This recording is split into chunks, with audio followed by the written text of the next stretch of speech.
People love to be promised a better future and existence. I mean, why wouldn't we? In this cold, chaotic, and unpredictable world, we all struggle to make sense out of everything. That is why all of us need the acknowledgement and assurance of a right direction to go and a right place to eventually reach. So that we have a calming and confidence-inducing feeling that no matter what form of adversity that life throws at us, if we just keep pushing our limits, if we just keep on adapting and adjusting ourselves towards our circumstances, we always have a subtle, lingering sense of hope to hold on to, regardless if they are true or false, for us to eventually arrive at that satisfying and fulfilling future that we dream of. That is why most of us commit to a religious belief. That is why most of us love self-improvement. And also that is why most of us are easily manipulated by charismatic and powerful politicians. But more of that in another video. Human beings have the desperate need to believe in something, a higher power or entity to act as a safe space or place to conform to and a beacon of guidance towards a specific promising future. That is why we easily get so inspired by people of high authority like celebrities, athletes, businessmen, famous authors.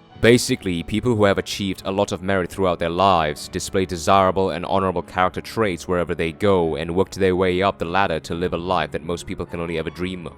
In this current time where masculinity is simply being constantly diminished, ridiculed, and condemned, we no longer have that abundant source of inspiration. Where our fathers were supposed to be our first and main source of inspiration, most of them have been utterly repressed by the gynocentric social order by the time we enter kindergarten. As little boys, we're not encouraged to be strong, to take risks, and to dream high. Instead, we're punished if we ever showcased our sense of adventure. We're ridiculed and laughed at if we ever reveal our dreams, regardless if they sound ridiculous or unrealistic. And we're isolated from any other masculine influence through inducing denigration about them. We're told to just sit down, shut up, and listen. We're told to not be like those toxic masculine men. We're insisted to just stay inside, be safe, and be comfortable, not to go outside and discover what we want because it's dangerous. There has never been a more crucial time in our lives before when us men desperately need to seek legitimate sources of inspiration and guidance to help us navigate through the brutal reality of life and to unlearn the narrative that caused us to be incompetent, undeserving, sensitive,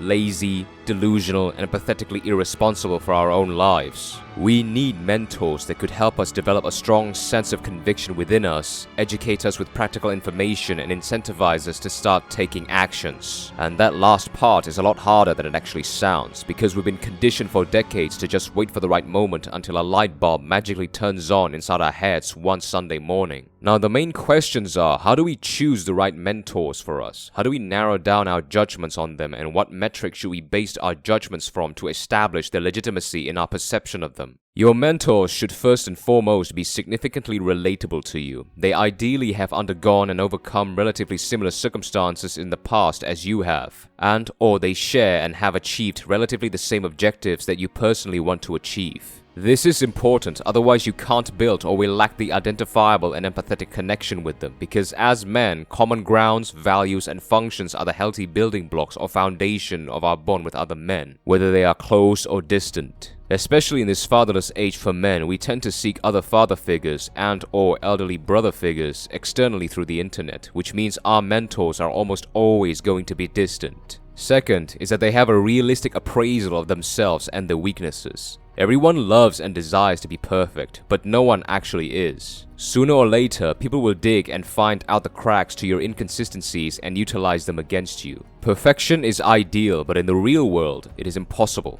Your mentors should never self-proclaim themselves as eternal absolutes. As colorful as their merits are, the worst thing that they can do is letting their ego completely cloud their judgments and belittle others in an attempt to keep themselves relevant and stay longer in the limelight. Their grounded acceptance of their own major insecurities or weaknesses and their desire to improve on them is a great example of their own sense of humility and being able to still put themselves in our shoes despite their achievements. Third, they have a loyal devotion to truth and reality. No one likes a liar, and no one likes to be manipulated into believing or following a lie. No one wants to waste a lot of their time and have to live facing the dire consequences later on.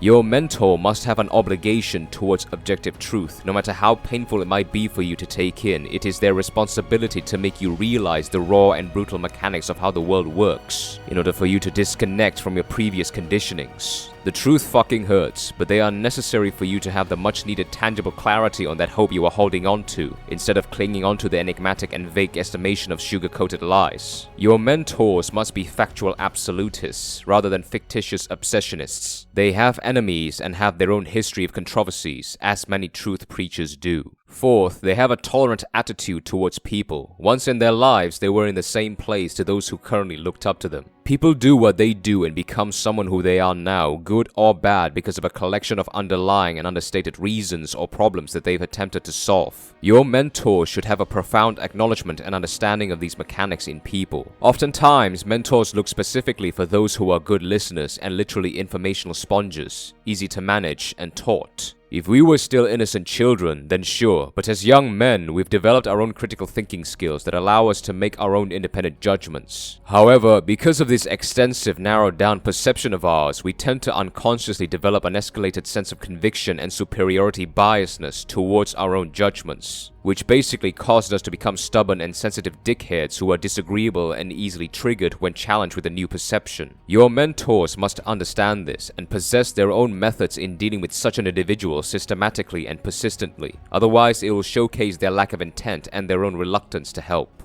And finally, they are able to reach the goals that they have set for themselves. Tangible evidence and results are what matters the most at the end of the day. Whatever your mentor preaches you to do, they must also practice them with their utmost loyalty and pride, and be able to display or showcase effective and desirable outcomes that emerge from those practices. Nothing is worse than someone who tells you what to do but does not do that particular endeavor himself. Everyone despises a fraud. Your mentors must not allow you to do whatever things that they themselves hasn't done or will not do in the future, because they themselves have very little understanding and mastery of those endeavors. This is utterly crucial. You don't want to become someone's sacrificial lamb or experimental rat towards an endeavor that one is too much of a coward to try and understand himself. The right mentors can incentivize us to finally spread our wings or grow them back where they were once clipped off. Just make sure that we do not eventually live under their shadows when we are finally able to fly on our own.